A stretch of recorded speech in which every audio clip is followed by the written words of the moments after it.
to 150 pa. So 250 po mga katribya po ang nawala doon sa mga papitas ng kalamansi ngayon. Ang nangyayari po mga katribya ay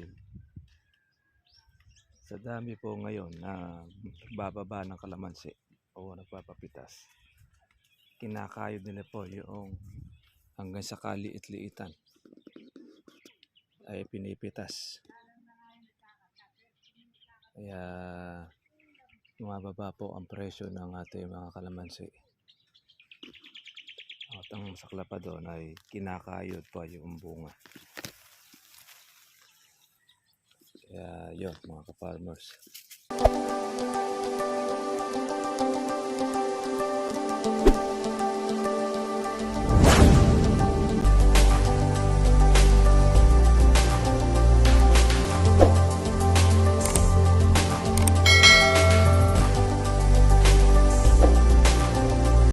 Ito mga katribya po ang bulaklak ng panahon, bunga ng panahon. Ay napakarami po ng mga buko at mga bulaklak.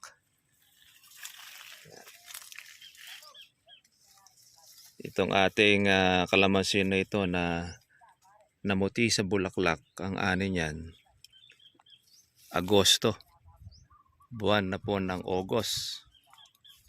Yan na po yan mapipitas. Ngayon, kung mangyayari, sinasabi nila po na super El Nino na ang August ay hindi po makakatikim po ng mga ulan o hindi tayo makakaranas ng pagulan o ng habagat. Kakaroon pa po ng presyo yung ganitong mga bulaklak natin tsaka yung mga bagong tagtag na mga kalamansi. Kung mangyayari yon. Pero kung uulan din naman nakagaya ng dati at magpapasimula po ang pagulan ng buwan ng May or June, mga katribya, babagsak po ang presyo ng kalamansi. Ganun po ang aming pananaw dahil sa tagal na po namin nagkakalamansi na bihira po ang August tsaka po September na maglibo ang presyo ng kalamansi. Hindi pa po nangyayari po sa amin na nag 1,000 ng September. Manapa, kalahating libo, pero libo pa rin yan. Kaya yon, sa punto po na yun mga katribya, ay ito kasing mga bulaklak na ito, yung mga buko, ay bunga na po ito mga katribya po ng panahon na pagka sa tindi po ng init at na siyempre na hindi po siya natubigan at magkaroon ng pataba na lagyan, magpo-produce po ang kalamansi ng napakarami pong mga bulaklak. At yan na po yung mga ka-farmers, hindi na po siya masyado pong magiging matrabaho dahil wala na po masyado pong alaga itong ating kalamansi. Kaya ang ating pong mga bulaklak na ito ay maghihintay na lang po tayo ng paglaki. Wala na pong marami pong mga insektong maninira, mga katribya.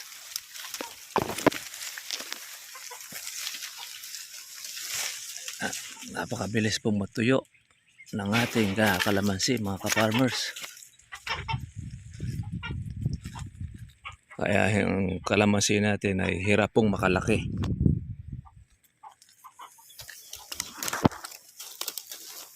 Hindi po makaporma sa tindi po ng init.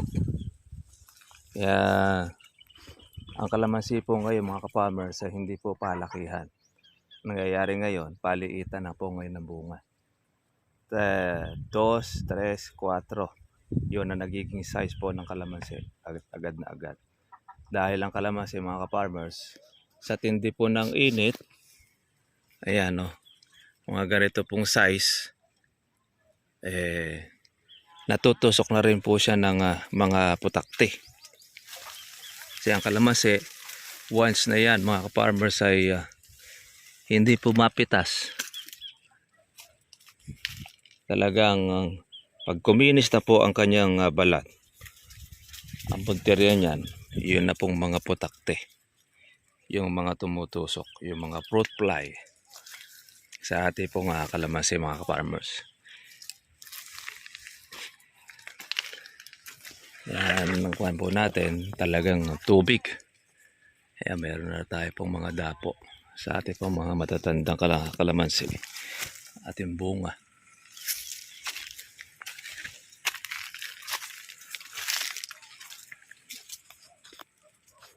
Ngayon mga ka-farmers, marami na po tayo mga naggala na mga kawatan na talagang ang bunga ng kalamansi ang kanila pong pinupunteriya.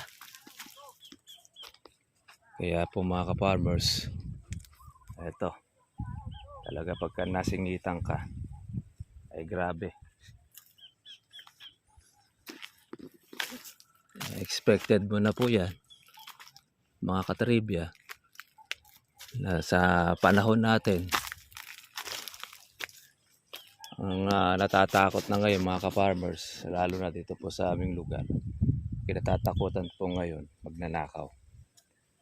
Kaya yung pong may-ari, napipilitan ng ipapitas kahit po mga alanganin at mga maliliit dahil po sa mga magnanakaw. Kasi papalaki ka ng bunga, inuunti-unti naman na magnanakaw, wala ka rin mapipitas bandang huli. Namumulot ka ng kalamansi sa sarili mong pag-aari. Yun po ang nakakalungkot sa sosyudad sa panahon natin ngayon. Grabe.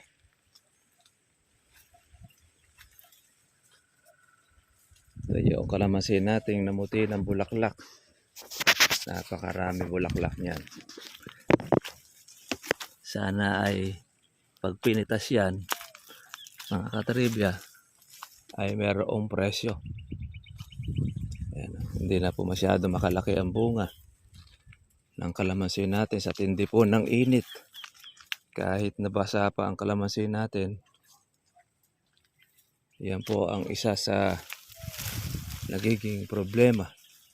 Pero matindi naman po ang maging bulaklak ay halos sa pakarami. Mas marami pa itong nag-alaga nang tayo ay magpabulaklak ng kalamansi. Yung mga lumusot. Tutubig lang po natin ito. Ito tuyo na rin mga ka-farmers. Malinis po yung kalangitan. Wala pong ulap. Ay wala pong ulan. Mukhang magkakatotoo ang kanilang prediksyon. Nabali ang kon nito. Isang anong ating kalamansi.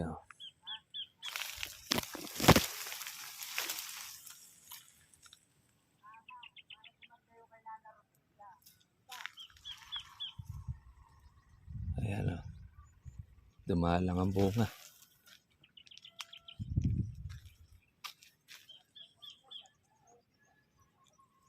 Mapapansin po ninyo pag ang kalamansi dumalang ang bunga, nasa lisihan.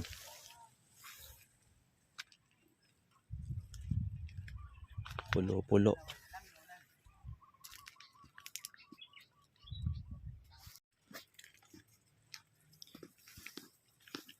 Yan mga katribya. Ang presyo po ng ating kalamansi po ngayon bumaba. 1,900 ang naging kuha ngayon ng mga buyer. Samantalang kahapon ay 1,000. 1,900 po yung kuha ngayon. Tapos nung kahapon 2,150 pa. So 250 po mga katribya po ang nawala doon sa mga papitas ng kalamansi ngayon. Ang nangyayari po mga katribya ay sa dami po ngayon na bababa ng kalamansi o nagpapapitas, kinakayod nila po yung hanggang sa kaliit-liitan ay pinipitas. Kaya bumababa po ang presyo ng ating mga kalamansi. At ang masakla pa doon ay kinakayod pa yung bunga. Kaya yun mga ka-farmers.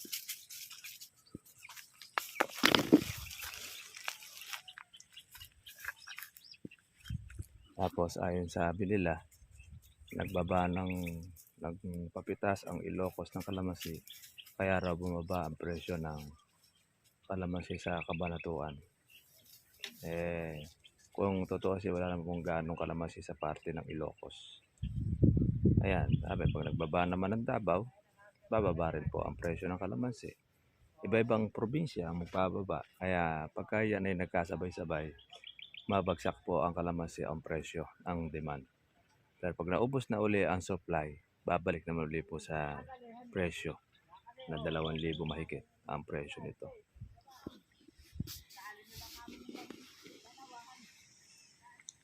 And dito mga farmers dati, marami tayong nakikita ritong na makukuha, mapipitas. Ngayon halos ilan-ilan lang po yung nakikita natin na natira. Ngayon mga ka-farmers, na obligado magpapitas po ang may-ari dahil yun na nga, yung mga magnanakaw hindi po lumulubay.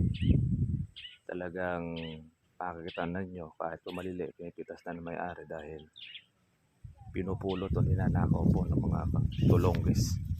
Wala pong nangyayari.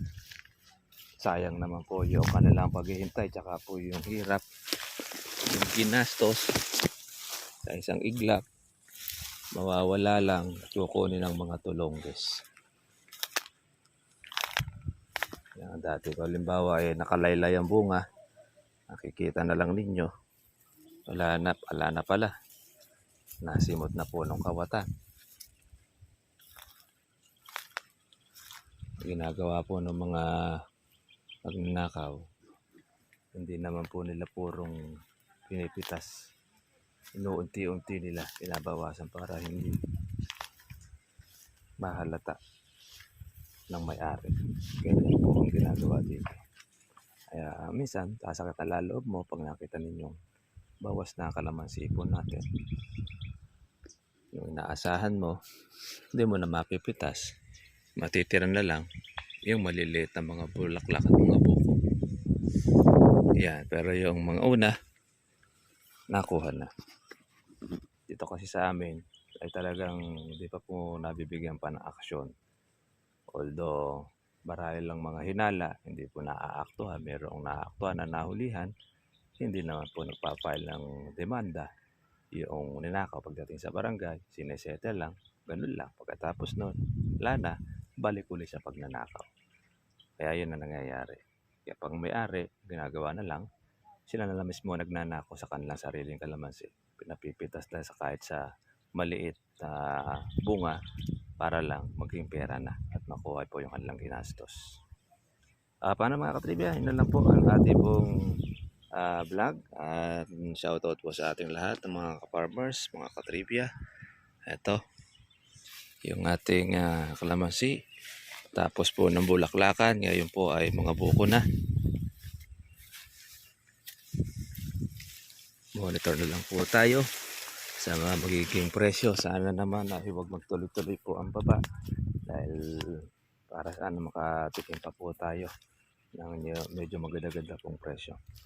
At kahit na medyo maliit ang bunga, maganda naman po ang presyo, ipapipitas na rin po natin. Mahirap na, baka mamaya yung hinihintay natin na mapitas ng ganon, naubos na pala ng kapatan. Sige mga farmers, God bless sa inyo lahat. Kita na po tayo bukas. Bye-bye.